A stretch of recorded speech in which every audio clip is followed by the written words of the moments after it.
우리는 흔히 생하면 좋은 것 같고 극하면 나쁜 것 같잖아요. 하지만 동양의 관점에서는 좋고 나쁨이 없습니다. 우주에 좋고 나쁨이 어디 있겠어요? 생이라고 해서 꼭 좋은, 생해준다고 해서 좋은 게 아니고 극한다고 해서 나쁜 게 아닙니다. 나쁜 기운은 극당해야죠. 나쁜 버릇, 나쁜 생각, 이거는 그거를 당해야 됩니다. 좋은 생각, 아름다운 생각 생해줘야죠.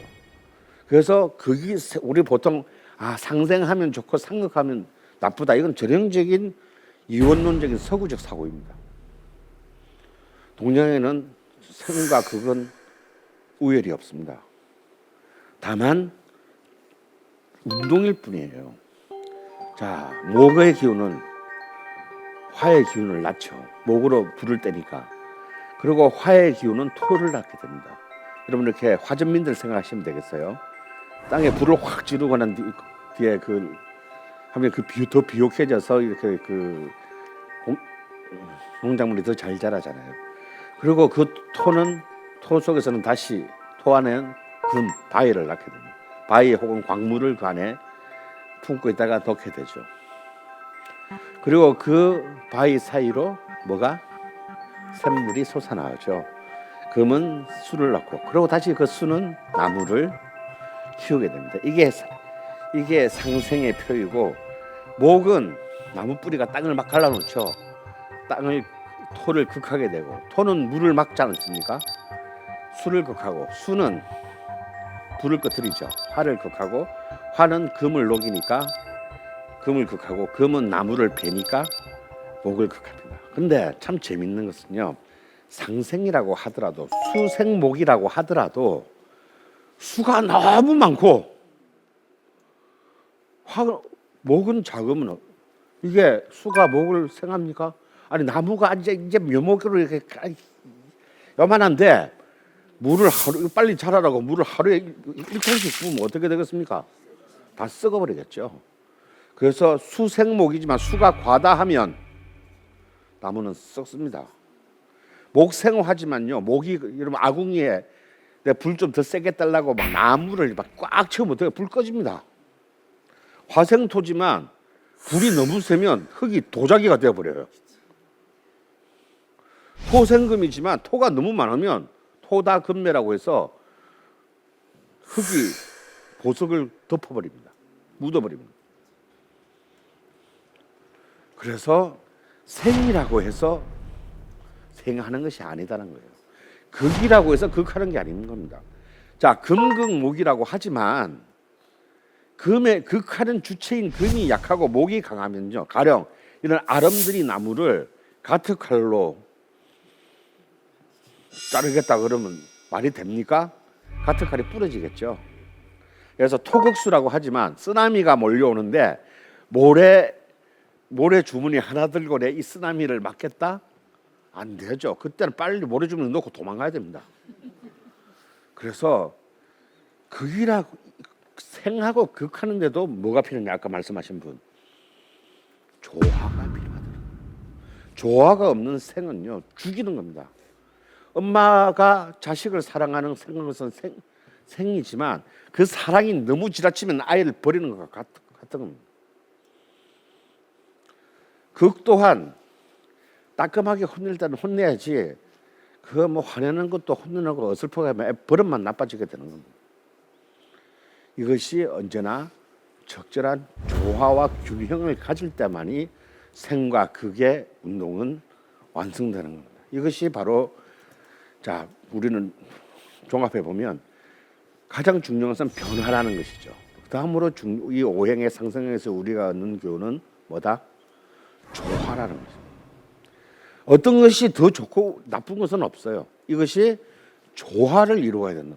그래서 만약에, 근데 우리는 인간은 다, 우주의 만물은 다 불완전한 존재이고 영속적이지 못한 존재이기 때문에 절대 완벽할 수가 없고 완벽하게 조화를 이룰 수가 없어요. 그래서 그 완벽하지 못한 조화를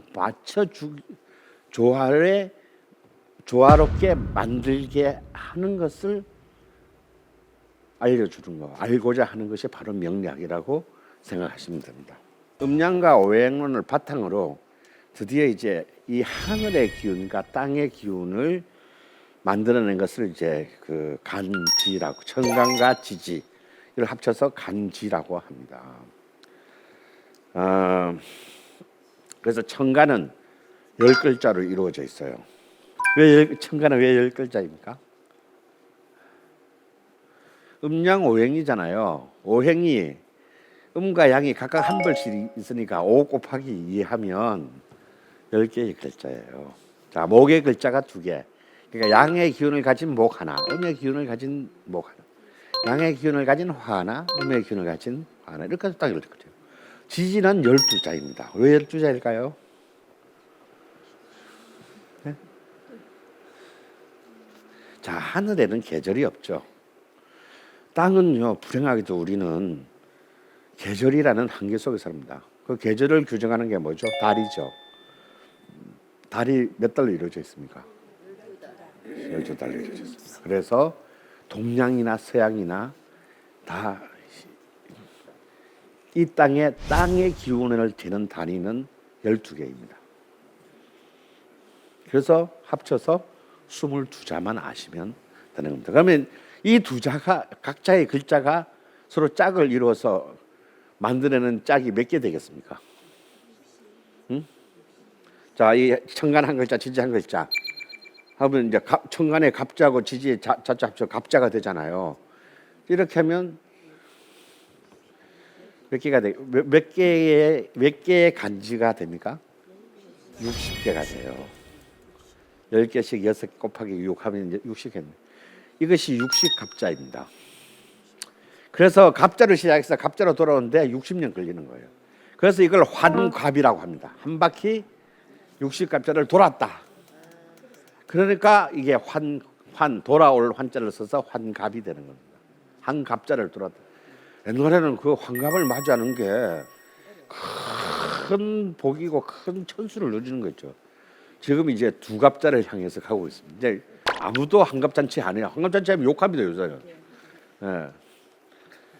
지금 이제 우리는 2갑자를 향해서 지금 가고 있고, 아마 지금 여기서 젊으신 분들은 아마 제가 볼 때 평균 수명이 100살 넘어가는 시대를 살게 될 거예요. 그래서 이제 시간 단위도 이제 길게 생각해야 됩니다. 60부터는 그냥 제2의 인생이 시작되는 거지 마무리가 되는 게 아니에요. 이렇게 해서 이제 천간의 글자는 이렇게 10글자, 갑을, 병정무, 기경신임계. 갑을은 목의 글자들이고 병정은 화의 글자들이고 무기는 토의 글자, 경신은 금의 글자, 임계는 수의 글자입니다. 그리고 12주 이름 다 아시죠? 자축, 임묘, 진사오미, 신유술해입니다. 그래서 이제 끝에 해자부터 보시면요, 해자축이 뭐죠? 겨울의 글자입니다. 해자축. 그래서 외우실 때는 해자축, 임묘진 봄의 글자입니다. 그리고 사오미 여름의 글자, 신유술 가을의 글자가 됩니다. 각각 한 계절당 3달씩으로 이루어져 있는 것이죠. 그러니까 만약에 봄이라는 글자를 보면 인묘진이잖아요. 봄의 첫 달이 인월이고 가운데가 묘월이고 이제 마지막 달이 진월입니다. 그럼 이 첫 번째 글자를 생지라고 해요. 그러니까 봄이 시작된다 이런 뜻이죠. 봄이 시작된다는 뜻이죠. 아직까지 겨울의 기운이 좀 남아 있겠죠. 좀 춥습니다. 근데 묘는 이제 가운데 가장 왕성한 가운데 이 3글자의 가운데 글자들 가장 왕성한 봄의 기운을 뜻하고, 3번째 글자 지는 봄이 이제 끝나고 이제 여름으로 갈아탈 준비를 하는 환절기가 되는 겁니다. 그러니까 환절기가 토가 4개 있는 거예요. 12개 글자 중에서 땅은 다 2글자 되는데 토만 4글자인 이유가 계절마다 그 인터체인지가 하나씩 있어야 되기 때문에 축, 진, 미, 술, 을은 토만 4개의 글자가 되겠습니다. 이렇게 해서 이제 이 짝을 이루어서 우리는 연월일시를 만드는데, 이것을 우리는 만세력이라고 합니다. 우리가 양력, 음력 그러잖아요. 그래서 우리 사주는 뭐 양력으로 보냐 음력으로 보냐 이렇게 의문을 가진 사람들이 많은데, 어느 것도 틀렸습니다. 양력도 아니고 음력도 아니고요. 만세력으로 봅니다. 더 정확히 말하면 이제 24절기력이라고 할 수 있는데요. 어찌 보면 약간 양력에 가깝습니다. 그래서 꼭 음력으로 본다는 그런 그 편견은 버리셔야 됩니다. 그래서 첫 해의 시작은 1월 1일이 아니고 음력 1월, 양력 1월 1일도 음력 1월 1일도 아니에요.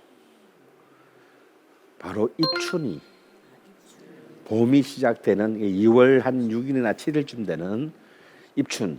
입춘의 절입시가 보통 뭐 6월 6일 오후 4시 37분 뭐 시간은 늘 그때마다 달라집니다. 그러니까 그 전까지는 전해고 그때부터 그 해가 되는 겁니다.